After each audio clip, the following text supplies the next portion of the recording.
Hi, I'm Cameron. And I'm Hayden. And this is Until the End of Crime.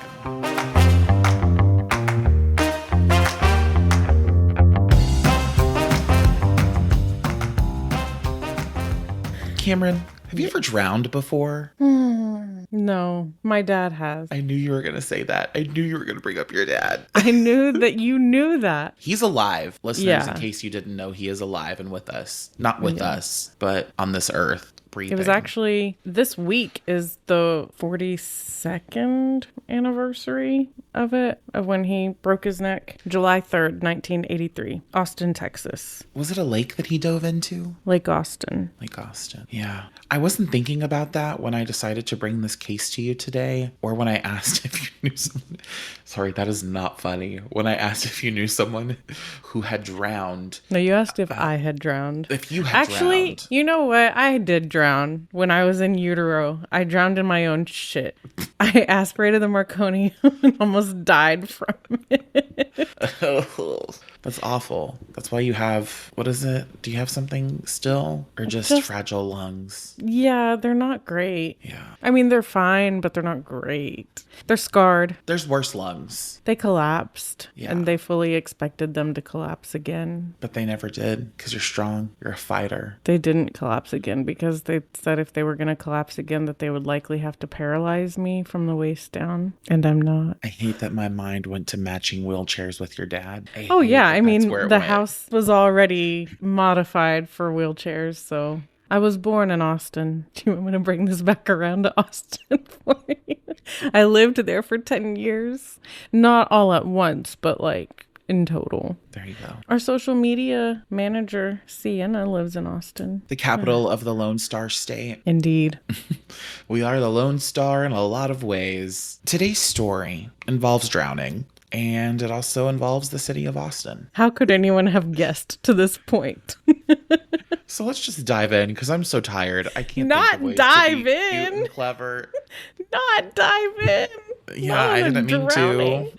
Oh, no. The sun rises over Austin, Texas, casting a golden light across the surface of Lady Bird Lake. For the city's early risers, it's a tranquil scene. Do you think Kayakers. it's the same sunrise that's behind you? Is this a sunset? I don't that's know what behind it me? is. It does look very pretty. It's like got this the is a very golden- pretty image. Yeah, I've never seen the water look that blue. I think in the top left-hand corner, that's the moon rising. Where? Oh, sorry, that's just the red dot that shows that my screen's being recorded. Not your recording dot. I was like, all I see is recording. Stupid. Okay. I was like, wow, look at that fucking blood moon up in the corner, and the sun's not even all the way down. So, kayakers. That sounds weird. Kayakers? Yeah. Kayakers. It is a weird sounding word, but you've said it right every time. So it's just the Okay. word. Kayakers and paddleboarders glide across the calm water. A moving meditation against the backdrop of a waking skyline. The Ann and Roy Butler hike and bike trail, which hugs the shore, sees its first joggers of the day. It's a picture of idyllic urban life. But on June 3rd, 2025, that peace was shattered. A paddleboarder enjoying the morning quiet near Riverside Drive in South Lamar noticed something unusual in the water, something that didn't belong. Austin Police Department Corporal Jose Mendez described the scene to reporters. Another paddleboarder was out here on Lady Bird Lake and notified us that it appeared that an individual was deceased and floating on Lady Bird Lake. For the city of Austin, this moment has become a terrifyingly familiar scene. Another body recovered from the lake, another family shattered, and another question that echoes across the city. From the bustling bars of Rainey Street to the quiet halls of power. Was this an accident, or is something far more sinister happening at the water's edge? To understand the fear gripping Austin, we must really understand the numbers. And the numbers themselves are often a source of confusion for those who are keeping up with the happenings at Lady Bird Lake. Beginning in 2022, dread began to build as reports of bodies being found in or near Lady Bird Lake grew more frequent. News outlets, citing data obtained from official sources, began reporting an alarming figure. Since 2022, at least 38 bodies had been discovered in and around the lake area. This statistic was explosive. It painted a picture of a city facing an unprecedented crisis, a veritable graveyard at its heart. The number 38 took on a life of its own, spreading rapidly through social media and national news reports, solidifying in the public mind that a catastrophe was unfolding. A lot of conversation about a serial killer. A lot. Potentially. Mm-hmm. It wasn't until later that the Austin Police Department issued a critical clarification. The number of bodies recovered from within Lady Bird Lake itself between 2022 and June 2025 was 19. The larger figure of 38, police explained, included deaths in the wider vicinity of the lake, not just in the water. But by then, the damage had been done. The initial, more dramatic number had already laid the foundation for extreme public alarm. For a community already on edge, the correction was not seen as a clarification, but really more of an attempt by authorities to downplay the severity of the crisis, which really has served to erode the trust and fuel speculation in the Austin area. The demographic data associated with the larger number only intensified concerns. Of the 38 bodies found in or around the lake, 30 were male. More than 60% were between the ages of 30 and 49. This emerging profile of the victims, predominantly men in the prime of their lives, became the central pillar of a terrifying theory. These were not disconnected accidents, but the work of a predator. I'm surprised to hear about the age range that most of the bodies fell into, because I would have expected them to be younger. I believe only 2 teenagers have been found, and they were the youngest. It doesn't seem like there are many in their 20s. I don't know if there's actually any in their 20s. Which is what I would expect, probably early to mid 20s. Mm-hmm. Behind every statistic is a human story. The crisis at Lady Bird Lake crystallized for the public with the deaths of 2 men in early 2023, Jason John and Jonathan Honey. Their cases, occurring just weeks apart, shared unnerving similarities and transformed the growing unease into full-blown panic. Jason John, known to his family as JJ, was 30 years old. He was a graduate of New York University who had settled in Austin in 2021, embracing the city with his new puppy, Ruffle. His obituary paints a picture of a man who was, quote, loving, caring, giving, and empathetic. Someone who, quote, brought everyone together. On the night he disappeared, he was doing with the same thing countless other young professionals do in Austin, enjoying a night out with friends on Rainey Street. He was last seen... I mean, Rainey Street, yeah. I mean, I guess. Was there a time that you liked Rainey Street? I've been to Rainey Street, yeah. It was, what's the right word? When I would go to Rainey Street, it was probably around 2009. Have you seen the video where it shows the progression of Rainey Street over the last 25 years or something? It's kind of wild because it was a residential neighborhood, and then some of the homes there were converted into bars, and then they started putting in high-rise apartment complexes, and now it just looks like downtown in a city. And so in the 2009 era, Rainey Street is when I would have been going there. We went there a few times, but the parking was not super easy. And then you kind of go through these various houses that have become bars, and I don't know. And then I probably went back in like 2017, 2018, 2019, around there. It was, okay, I guess I would describe it as like more hipstery in 2009 and more pretentious in 2018. Ew. Like when you said that he was a young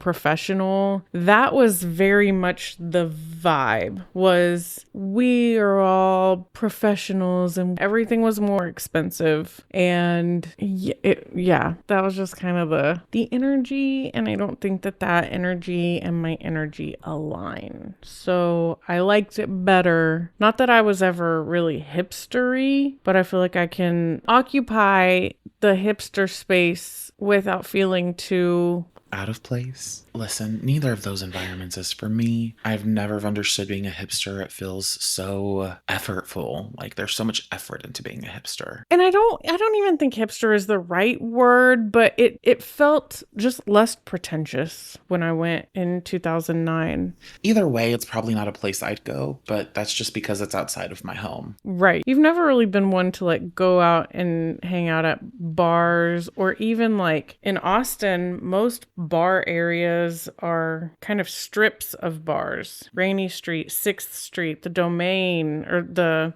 it's too much. It's too many people. Called? Not Rose, I don't know, whatever. Rose the Domain. Ground, Rose Quartz, no, Rose it. Quarry. I think that I went there with you to the Punch Bowl Social, or the Punch Drunk Punch It Up. I don't know what it's called. Punch Bowl Social is at the Domain, but it's not along Rock Rose. It's not along that street. Yeah. I did prefer the Domain energy to Rainey Street energy. Okay, everyone, there's your lesson in Austin. No, that was years ago. You're welcome. Does it still stand? I don't know. Nor do I. This background picture, this is beautiful. I want to be wherever you're looking out on all these things. But being in the city, ugh. Around all those people, gross. That's too much. Honestly, I don't want to be on the lake either. This is, Austin has less than 1 million people. Yeah, a lot of people still. I think one of the reasons why I find Austin so unappealing isn't necessarily because there are so many gay people, but because in certain situations where it is predominantly gay men, it is impossible for me not to feel bad about myself and my body. And so, which is no one's fault, right? That's me. That's my stuff to work through and own. And so the idea of being around all of these people, it's just too much for me. It makes me feel discombobulated, uncomfortable. Yeah. So steer clear of 4th Street. Wow. What's on 4th Street? The gays. No. The gay bars. Okay. Not exclusively on 4th Street, but there's its own little strip of gay bars there. Or at least there was a decade ago. Jason John, JJ, he was last seen there, and his body was recovered from Lady Bird Lake on February 13th, 2023. Just 6 weeks later, the story repeated itself. Jonathan Honey, a 33-year-old systems engineer from the Washington, D.C. area, was in Austin for a bachelor party. On March 31st, he separated from his friends to get food from a truck on Rainey Street. He was never seen alive again. The grief of the families was immense and public. Jason's mother, Elsie John, described the horror of hearing about another death so soon after her own son's. She's quoted as saying, "We were in disbelief. I felt like watching a scary movie or a horror movie. That is how I felt. As soon as I heard the news, I saw myself walking on the trial. I started shaking when I heard it first." For the families... Trial? Oh, or the trail? Trail. I was like, a trial? Sorry, not trial. I saw myself walking on the trail, not the trial. All right, thank you. For the families of Jason John and Jonathan Honey, and for a watching public, the pattern was becoming undeniable. Young men, last seen in the same vibrant nightlife district, were ending up in the same dark water. At the heart of this mystery lies a fundamental conflict of urban design. A juxtaposition of light and dark, chaos and quiet, Rainey Street has become one of Austin's premier entertainment districts. A collection of historic bungalows converted into bustling bars and restaurants. It's a place fueled by alcohol, music, and a celebratory atmosphere that draws out tourists and locals alike, especially late into the night. But just steps from the neon glow and crowded patios lies a different world. The Ann and Roy Butler Hike and Bike Trail runs along the northern edge of Lady Bird Lake, a 6-mile reservoir created in 1960 by damming the Colorado River. Once called Town Lake, it has a history of its own. What? And just damn you, Colorado River. Don't ask me questions. It's definitely not worth it. Once called Town Lake, it has a history of its own controversies, from pesticide spills to contentious powerboat races in the 1970s. Its most defining tragedy occurred in 1964 when two young sisters drowned while swimming with their family. Their deaths led to a citywide ban on swimming in the lake, a law that still remains into effect this day. The lake itself is deceptively dangerous. It reaches depths of 18 feet and can have strong currents. The shoreline, particularly near Rainey Street, is poorly lit with numerous access points that are difficult to see in the dark. This inherent flaw in the city's layout, placing a high-consumption entertainment district directly beside a hazardous unlit body of water, creates a predictable danger zone. The Austin Police Department has repeatedly pointed to this combination as a, quote, common theme in the drownings. Are they that close? That's what it seems. Are they not? I don't know. I've never ventured from Rainey Street to Lady Bird Lake. Honestly, I've probably only ever driven over or past Lady Bird Lake. I couldn't even tell you if there is I couldn't tell you if one of the bridges of water that Bridges of water. Wow. This is why I shouldn't be allowed to speak. Bridges over troubled waters. If one of the bridges over water is over Lady Bird Lake that I've driven on. I don't know. I don't know what Congress goes over. I don't know. The Austin Monitor reported about the city stepping up safety measures to address Rainey Street concerns related to Lady Bird Lake, and so did KUT Austin. I mean, I guess my question is, sure, they may be close in proximity, but how close? Are you walking out the back side of the bars in Rainey Street and then, like, you're on the banks of the lake? Well, I'm going to Google it. Do lakes have banks, or is that just rivers? Am I killing it today? They have shorelines. Okay. How close is Rainey Street to Death Lake? Death Lake? I mean, it kind of looks like Rainey Street runs along. So first off, Rainey Street does butt up against Lady Bird Lake. And then I guess is it the Colorado River that creates Lady Bird Lake? That's what I just read, right? And Damn so you. It looks like Rainey Street starts near the river and then runs down a stretch and then it comes back out at Lady Bird Lake. Yeah, I mean, it seems like most of these deaths are occurring, like most of these bodies are being found where Lady Bird Lake and Rainey Street meet. This has led to a crucial debate that often gets lost in the speculation about a serial killer. While the community fears a human monster, a more tangible antagonist has always been present: the environment itself. Long before the Rainey Street Ripper became a household name, community members were demanding safety improvements like better lighting, cameras, and fencing. The recurring tragedies suggest, at a minimum, a failure of urban planning, a perfect storm of location and circumstance waiting for its next victim. As fear and speculation began to spiral,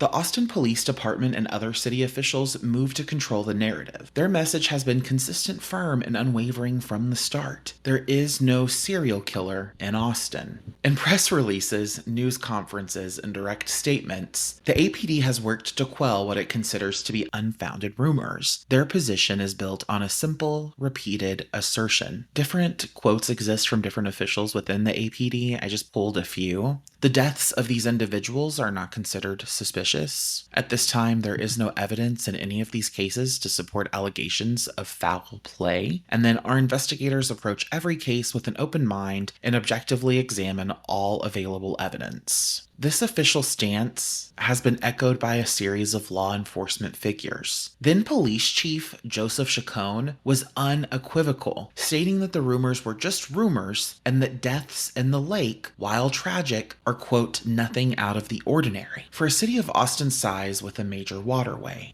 Sergeant Nathan Sexton of the APD Homicide Unit provided a more detailed explanation, attributing the deaths to a range of factors. This is a paraphrase. There is no evidence to support that these deaths are suspicious in any way. The vast majority of the cases either involve someone suffering from mental illness, substance abuse, or a medical issue. A former APD public information officer, Dimitri Hobbs, offered a more blunt assessment, suggesting that the deaths were due to, quote, drunk guys falling into the lake. The department has also emphasized that the cases are not as similar as the public believes, citing that, quote, the circumstances, exact locations, and demographics surrounding these cases vary. This official narrative paints a picture of a series of unconnected, unfortunate events, each with its own tragic but mundane explanation. Anything? I don't think that I would personally go on record and say, this place has no serial killer. It feels bold.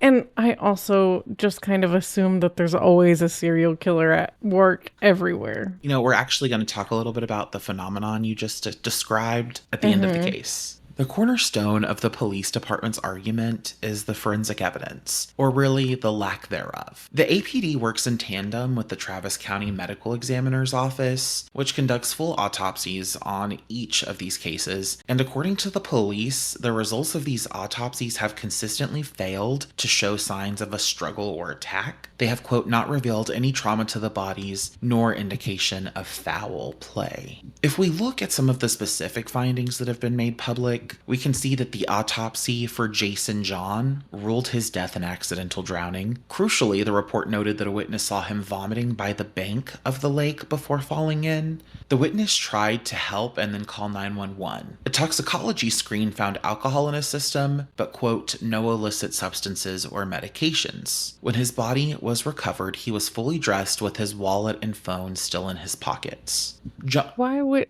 Were they saying that he couldn't have just had too much to drink and then fallen in? Yeah, I think that's what they are saying, that he had too much to drink and fell in. Probably just overserved, probably pre-gamed, overserved, and then got sick, fell in the water. Jonathan Honey's death was also ruled an accidental drowning. His toxicology report was a little more complex, showing the presence of alcohol, amphetamines, but those consistent with ADHD medication, and then hydroxyzine, which is an anti-anxiety medication, but is actually like a really high-powered anti-allergy medication. The official record is not without its own ambiguities. The death of 40-year-old Clifton Axtell, whose body was found on March 5th, 2023, was ruled unknown by the medical examiner. This finding is a significant point of contention.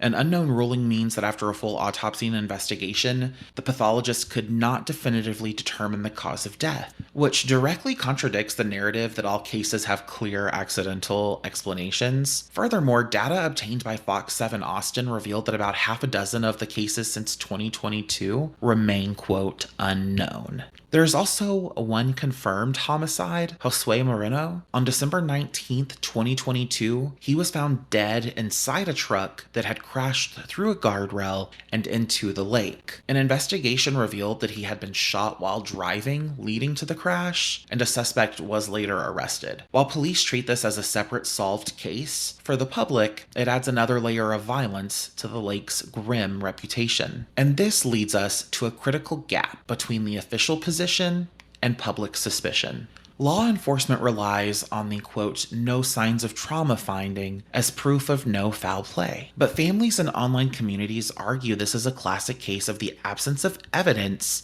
not being evidence of absence. They propose scenarios such as druggings followed by drowning that would not necessarily leave the kind of external trauma a medical examiner is looking for. This disconnect between a narrow forensic definition of foul play and a broader circumstantial one is the space where fear and conspiracy theories thrive. The unknown rulings by the medical examiner serve as official validation that in some cases, the story is far from clear. What are you thinking? I'm thinking that the public wants to conflate the death of Josue Moreno with the homicide that they believe to be plaguing the men of Rainey Street who end up in the lake. It almost just like a confirmation bias, like, this is is the explanation, when in actuality there aren't similarities, because these other guys are under the influence of a substantial amount of alcohol, and it sounds like prescribed drugs to treat ADHD and anxiety or allergies. But people are like, aha, we've figured it out. And it's like, okay, this guy was shot while driving and went into the lake in the vehicle that he was driving. It's not quite the same as seeing being sick on the edge of the river and then being found in the lake that the river feeds into. You know, it kind of goes back to the conversation you and I had earlier, and I don't know if it was on a recorded line, but about talk in definitives is, you know, very frequently is it realistic or true? We can't talk in absolutes, and because we don't deal in absolutes. And I like what you're describing here, because it makes me think of sometimes the work I do in therapy, which is based on negative core beliefs or negative cognitions and the evidence that we build for them. We can have one piece of evidence for a negative cognition, and it really takes off. Even if we have all kinds of evidence against it, all it takes is that one reinforcing factor, that one confirmation bias. And we're like, hell yeah, there's a murderer, Rainey Street Ripper. Mm-hmm. Yeah, Rainey Street Ripper is crazy. Honestly, I had not heard that. That's a cool ass name. I think I read it in People, so... Any human element, malicious or not, Lady Bird Lake is inherently dangerous. There are a number of non-criminal factors that make the waterway difficult to navigate. The most tragic clear-cut example is the death of 17-year-old Irawamiri Shote in June of 2025. He was on a paddleboarding outing with his family when he got out of his kayak to stand in what he thought was shallow water. He was not wearing a life jacket. Investigators believe he was unknowingly standing near an underwater shelf, a sudden sharp drop-off, and slipped into deep water, never resurfacing. His death provides a concrete, although heartbreaking example of how the lake's natural topography can be fatal. That makes me think of, and I didn't touch on this because, I'm not necessarily always trying to bring us down, but when you asked you didn't ask if I'd known anybody who drowned, you asked if I had ever drowned. But I had a student a few years ago who drowned in a lake in Texas, maybe similar to that scenario. I want to say he was 16, but he may have been 17 at that point. Yeah. You see me not wanting to start the episode off by bringing us down, but... Take the comedy out of true crime comedy. It doesn't say true crime comedy anywhere on this podcast. That's very sad. I forgot that happened, but I do remember now that you say it. I remember when you were living through that experience. Oh, sorry I brought it up today. You do this to me all the time. Stop having bad stuff happen in your personal life. That'll make it easier. Oh, actually, let me write that down. Put a note on your fridge. So the dangers don't stop there with Lady Bird Lake. The APD has also warned that the water hides decades of urban refuse. Lieutenant Elijah Myrick is actually quoted as saying, "There's construction debris from old bridges, concrete rebar. Unfortunately, there's a lot of scooters, shopping carts, and things that wash down the rivers, sharps from the urban waterways, needles that have washed into the lake. I absolutely do not ever want to be in Lady Bird Lake." Poor Lady Bird Johnson. It's not what she envisioned. No. I think she really spent a lot of time trying to protect the environment, only to have the body of water that was named after her in this state. Oh my God. Filled with urban refuse. That's not how I say the word. It threw me off a little bit. How do you say it? I say refuse. Refuse? Refuse. Refuse? Refuse. Am I not saying refuse? I think you're saying refuse. Refuse. Say it. Why do we end up in these little vortexes? We'll say it one more time. Refuse. Refuse. Yeah. Feels exactly like what I've been saying. Okay. Water. I'm sure when I hear it back, it'll be like the first time I heard gel instead of jail. I was going to say, do you even listen to the show, Tamar? Water quality is another major concern. The lake is a repository of untreated runoff from city streets, and since 2019, it's been plagued by recurring blooms of toxic blue-green algae, or cyanobacteria. These blooms, which have been responsible for the deaths of several dogs, can also cause illnesses in humans. humans. The city is in the midst of a multi-year, multi-million-dollar program to treat the algae with lanthanum-modified clay to reduce the phosphorus that feeds it. All of these factors, the underwater terrain, the hidden debris, and the potential for toxic exposure, and the strong currents, are why the swimming ban from 1964 remains strictly in place. The official narrative is that when you combine these inherent dangers with darkness and alcohol, tragedy becomes not just possible, but probable. While officials presented a case built on forensic and environmental factors, a very different story was taking shape in the court of public opinion. Fueled by social media and amplified by grieving families, the theory of a serial predator took hold, coalescing around a chilling moniker, the Rainey Street Ripper. Yeah, I can tell you who the culprit is. The alcohol. Also, okay. Ripper for drownings? Ripper should be reserved for those who are disemboweling people. This is just people being sensationalist. I'm sorry that things are so boring for you that you can't accept that people are in a dangerous situation in close proximity to another dangerous situation, and it doesn't really have anything directly to do with another person causing their death. Ripper. That's actually really annoying to me. Kind of disrespectful. Yeah, Ripper is, these people are dead because they drowned for the most part. No one was slashed. No one was ripped. No one was violently killed at the hands of someone else. Kind of the epicenter of the speculation that led to this moniker was a Facebook group created in February 2023, a week after the death of Jason John, and the page was titled Lady Bird Lake Serial Killer, Rainey Street Killer, and the group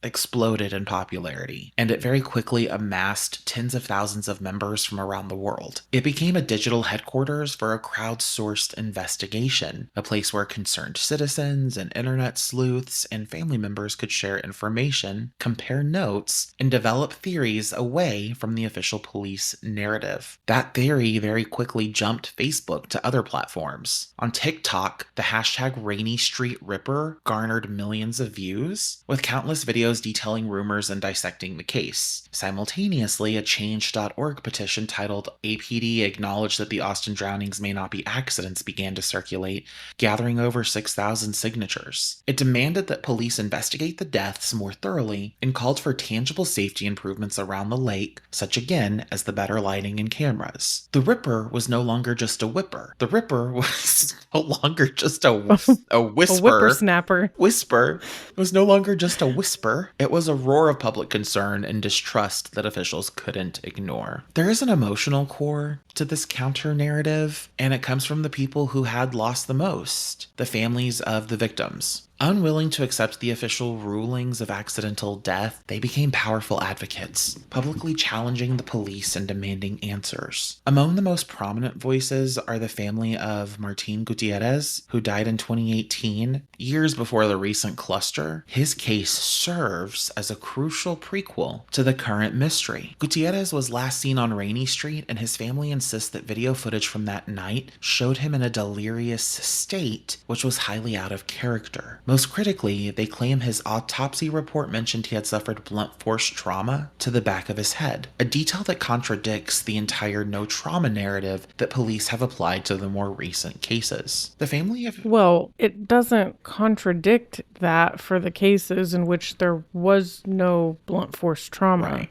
The family of Jason John has also been pretty relentless in their search for the truth. His mother, Elsie John, has repeatedly stated in interviews that she does not believe that her son's death was a simple accident. She's quoted as saying, "We definitely don't agree with that. Every person who goes into Lady Bird Lake, you cannot just say it's accidental drowning. There's something behind. It's very clear. You don't need to be an APD or an FBI to figure out this based on all these criteria." The family of John Christopher Hayes Clark, another victim from 2023, shares his skepticism. Regan Arapicio, the mother of his son, told reporters that she received, quote, little to no answers from investigators and that her family does not believe his death was accidental. United by shared grief, these families have formed a powerful coalition, attending Austin City Council meetings together and using their collective voice to advocate for the safety measures they believe would have saved their loved ones. Their fight is not just for justice for their sons, but to prevent another family from experiencing the same pain. I want to share with you the most compelling evidence for the foul play theory, and it doesn't come from a victim, but a survivor. The case of a man, identified in some reports as Christian Pugh and in others as Jeff Jones, it's weird, provides a living counter-narrative to the official story of the drownings. In 2019, he was last seen in the Rainey Street district before disappearing. He was later found on the brink of death in Lady Bird Lake. He spent a month in a coma and upon waking had no memory of the night's events.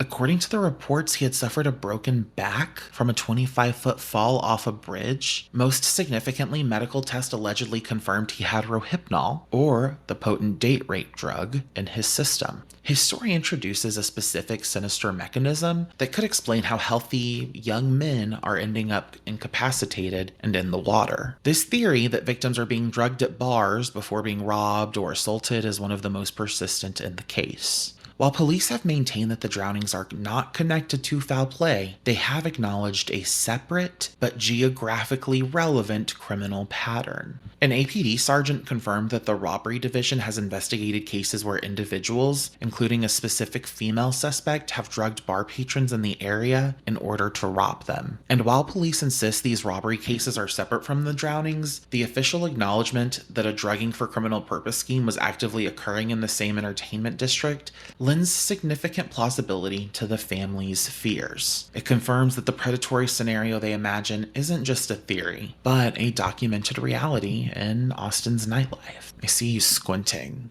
It would be difficult to accept that your loved one died so senselessly as to get drunk and to wander in the wrong direction, end up in a body of water, and not be able to get themselves out of it. I'm not saying that they weren't slipped Rohypnol, because I know that that metabolizes pretty quickly in the body, so the body would have to be found really quickly for that to be still in the system, if I'm not mistaken. Right. But I think that it would be easier to feel like you had a purpose fighting for some perceived injustice of your loved one than to accept a senseless, drunken mistake that cost them their life. I agree with that sentiment 100%. It's not easy to accept that. It's never easy to accept the death of a loved one. It's just not. Mm-mm. But when we compound that with the idea that that death in some part is due to their own actions or their own perceived irresponsibility, that creates feelings of shame, guilt, resentment. It complicates grief in a way that is incredibly uncomfortable. And so I imagine that if I were in that situation and I felt like there was even a shred of hope that maybe that wasn't the case, maybe my deceased loved one didn't play any kind of role in their own demise, I would feel much better. I could rest much easier. I think that on the other side of that, though, is the knowledge that your loved one didn't suffer at the hands of somebody else. Their life was not stolen. It was just lost. And I say it was just, right? That's poor phrasing, but it was not a matter of intent. And so... Right. They didn't... Yeah, it wasn't a malicious, violent death in the sense that somebody did rip them in some capacity to be given the name the Rainey Street Ripper, which is for alliterative purposes. Like, I think that's why I like it. I don't think it's like appropriate or apt, but I love that it's RR. Yeah. Listen back to our episode about Angel Resendez. What did you call him? You added an extra letter in there. No, one of his names that he went by was Rafael Resendez Ramirez. That's right. So I called him the Railroad Rider. Railroad Rider. Mm-hmm. RRR. But what was his real moniker? The Railroad Killer or something? I don't know. I don't know. You're the one who told me the case. And you should have been the one telling the case since he lived it. I lived it. Lived it. Okay. I think I was 9. You know what? He rode by your house. We know that. Yeah, we waved. Hi, Angel. Hi, Raphael. I have a train set inside. Oh, God. As theories about the Lady Bird Lake deaths multiplied, a more dark and specific rumor began to gain traction online, and that was that the victims were being targeted because they were gay. This thread of the story, while highly speculative, touches upon deep-seated fears within the LGBTQ community and cannot be ignored in any comprehensive investigation of the case. The most direct and alarming piece of evidence, quote evidence, right, for this theory emerged not from a police report, not from a press conference, but from the anonymous world of Reddit. In a post that quickly went viral, a user identified as a bartender in Austin recounted a disturbing conversation with a customer. The bartender wrote that the customer, after some small talk, quote, suddenly started talking about killing homos from Lake A that he found from Street B. The user later confirmed they were referring to Lady Bird Lake and Rainey Street. The bartender claimed to have been dismissed by bar management, but left a voicemail on the APD homicide hotline and intended to make an in-person statement. This unverified story landed like a bombshell in the online forums that were already primed to believe that there was a predator, and it was then amplified by less specific chatter suggesting that some of the victims were gay and may have been targeted. While the sexual orientation of most victims has not been made public, the case of Julio Santos, who died in 2015,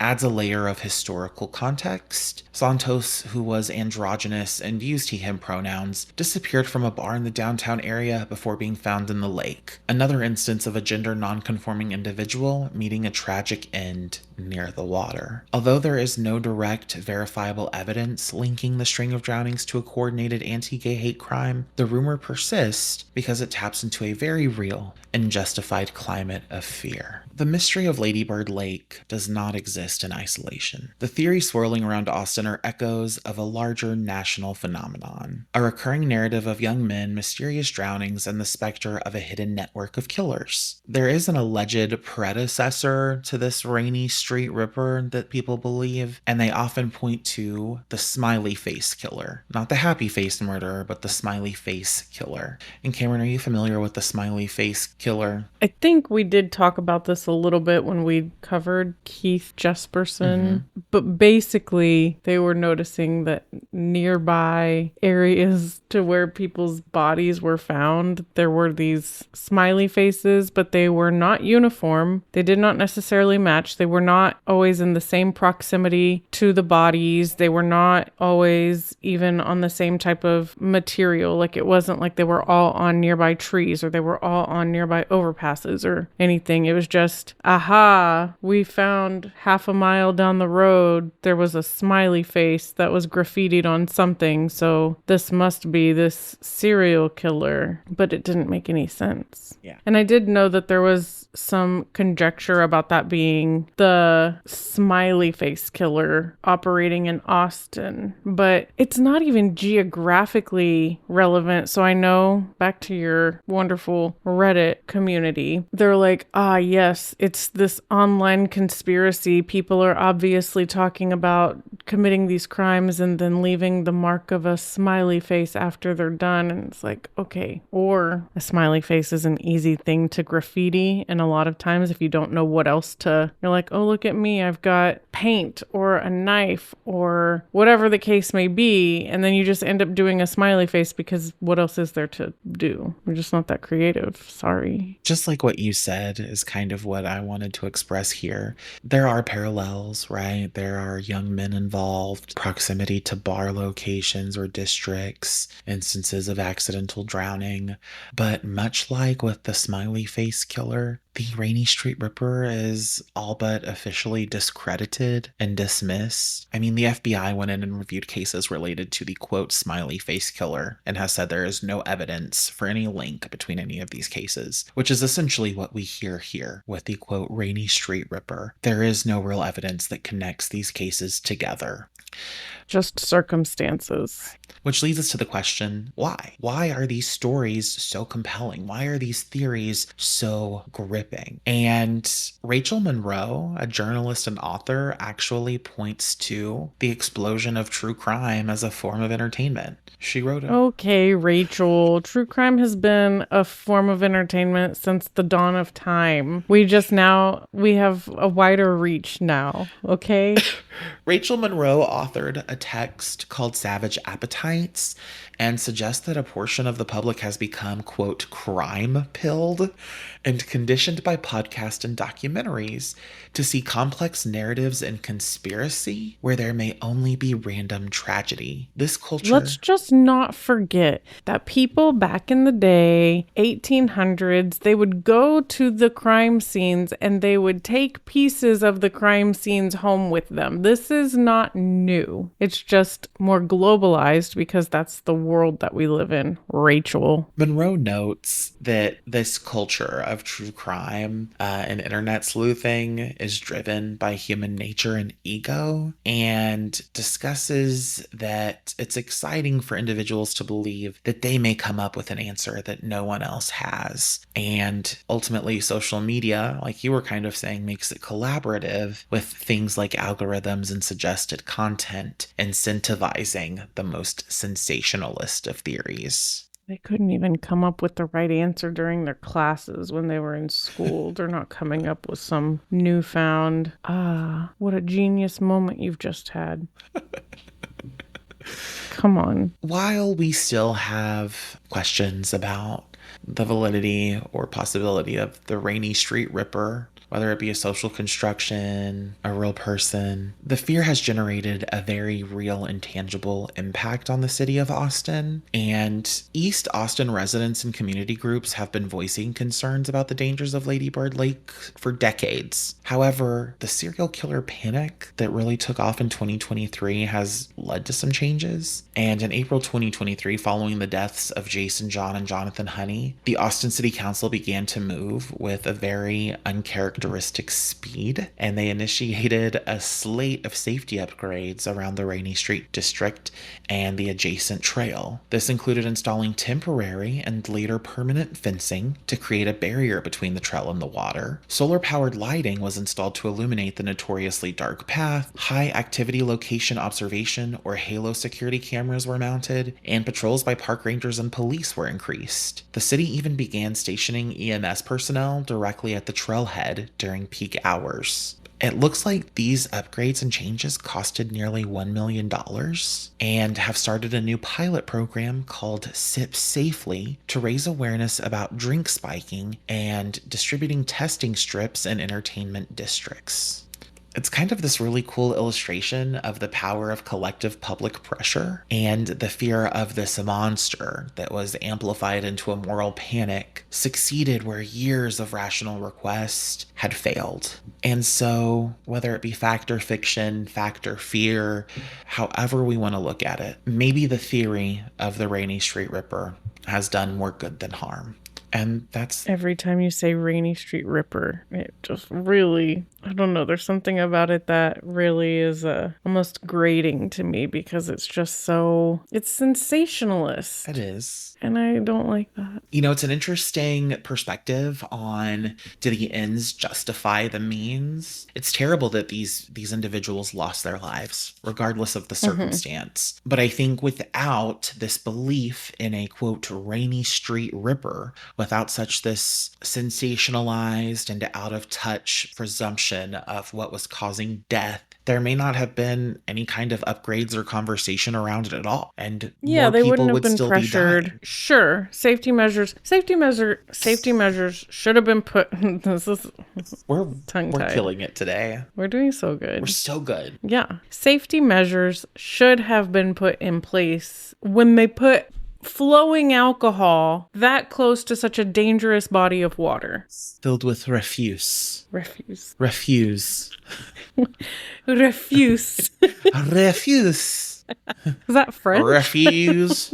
Is it fair to say refuge? Maybe. It's not what I say, but sure. All right. Well, listeners, write in, let us know. Refuse, refuge, refuse, refuge. Listeners, I've definitely taught students this word before when we were reading The Great Gatsby. Refuse. Okay. You're saying refuse. No, refuse is a verb. Refuse is a noun. It's like how... Right, but they sound the same to me in my ears. Oh, they do? Yes, say them both again. Refuse, refuse. And that's it. That's the story. Any feedback? You loved it? You hated it? Great. Listeners, a list of all of our sources can be found at the end of the episode. Show notes. There's a lot of them. Okay. You should follow us on social platforms and start fucking listening again. You didn't even mention Ford Sanders once. Oh, he'll be in the sources list. Shout out to Ford Sanders, who's been following this case since the beginning. Anytime there is a body that is found in Lady Bird Lake, I know because Ford Sanders has posted about it on social media. Thank you, Ford. Does he think there's a murderer? I don't think so. But he does work closely with APD, so probably not. Okay. But he does say another body. I think it's just to make sure that people understand the dangers of their surroundings. Yeah. Okay. Is this the cue that you want me to say a complete list of sources and any links can be found in the show notes? But I don't have my thing up yet. Well, that was it. And that's all we've got for this episode. If you enjoyed listening and want to hear more, please subscribe. Give us a 5-star rating and leave a review. Recommend us to a friend, and if you are able and willing to help us produce this podcast, like our 3 subscribers that we have right now, sign up for our Patreon. Yes. Join our generous and supportive besties at the $2 tier. It's listed in the show notes. And make sure you're following us on Instagram. Our email address is endofcrimepod@gmail.com. So please reach out with questions or episode suggestions. Thank you for listening. Until the next crime.